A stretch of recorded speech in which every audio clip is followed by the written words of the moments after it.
With the rise in computer usage, people said that paper filing would become obsolete, but that hasn't been the case. Today on Clearing the Clutter Inside and Out, we're talking about filing. Learn tips to declutter and organize your files as we start our month focusing on the home office.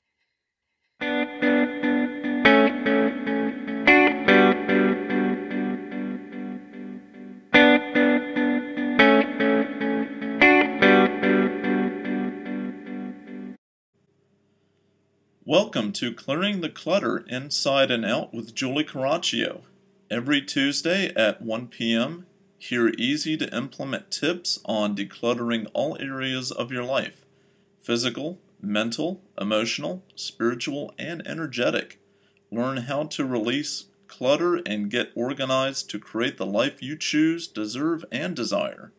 An award-winning professional organizer and coach, Julie is passionate about supporting people in clearing clutter so they can share their gifts with the world and live a more joyful and fulfilling life.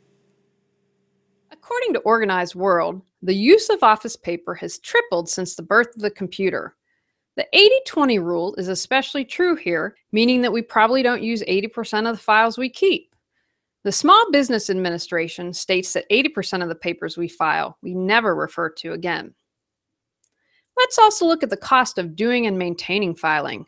Gartner Group, Coopers & Lybrand, Ernst & Young found it costs about $25,000 to fill a 4-drawer filing cabinet and over $2,100 per year to maintain it.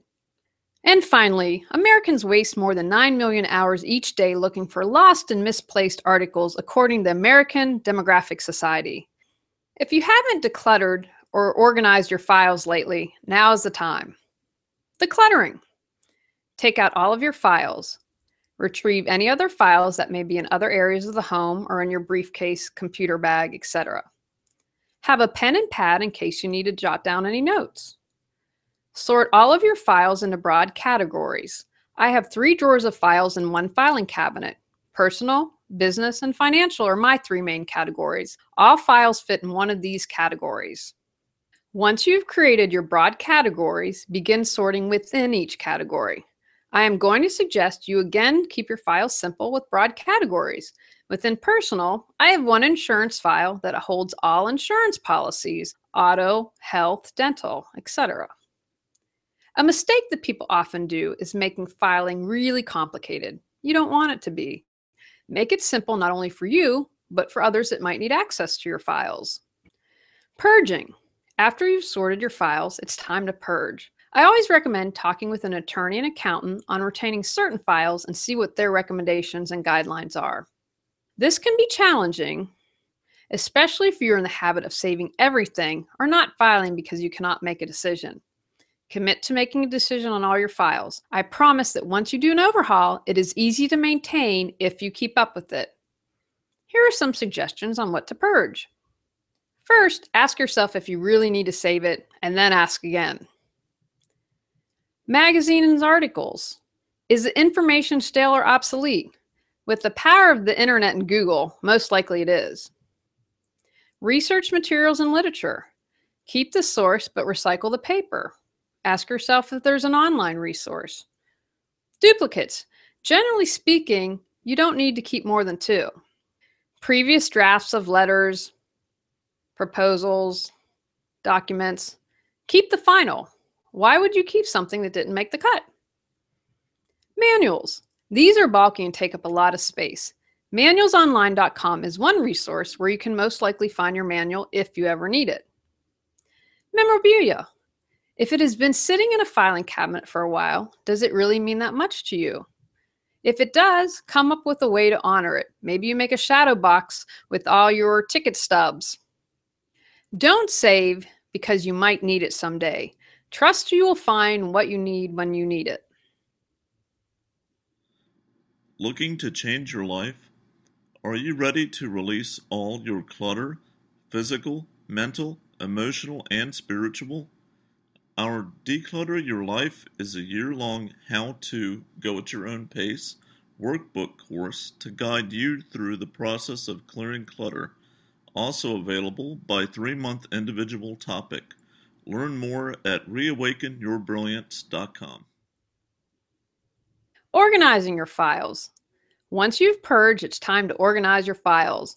You've created your broad categories and then your separate files. Here are some tips.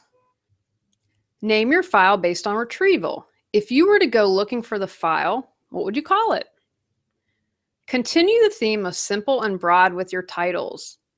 Group similar files, for example, podcasting, coaching, podcasting production would be in the same file. Titles that demand action. Create clutter-free living episodes. Label clearly. You'd be surprised at how many times I've worked with clients and they can't read their own writing. And I include myself in that. But make sure you take the time to label clearly, and if you can't write neatly, invest in something like a P-Touch. Don't zigzag. Use middle tabs as it's easier on the eye. It's better to have 15 files with 20 pieces each than 50 files with 2 pieces of paper, because you're less likely to remember how you filed them. It's a really thick folder. You may need to break it down. Once you've completed your files, create a file index to remind you what goes where and why. Keep a copy on your desk or computer. 2 easy methods are then to alphabetize or color code your files. My personal files have purple hanging folders with manila folders. A lot of people say standard green hanging and colored folders are the way to go, but again, do what works best for you. Leave your file drawers with room to grow. You want to be able to file and retrieve papers easily. If you stuff them to the gills, you might pull out a file and several come out and go everywhere. Spend time daily putting things away and filing, or at the end of the week. You must do a yearly tune-up. If you don't, it will go back to the way it was. Takeaways from today's podcast. You most likely don't refer to 80% of the files you have. Make a real effort to purge.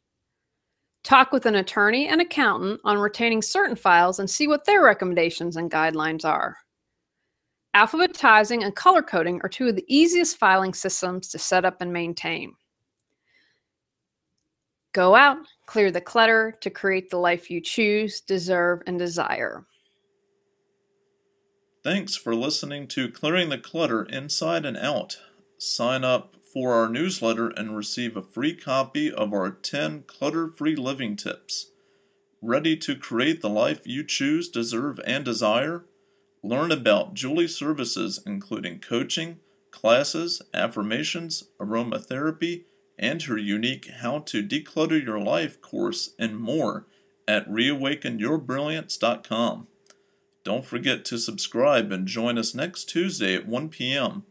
Remember, the journey of 1,000 miles begins with 1 step.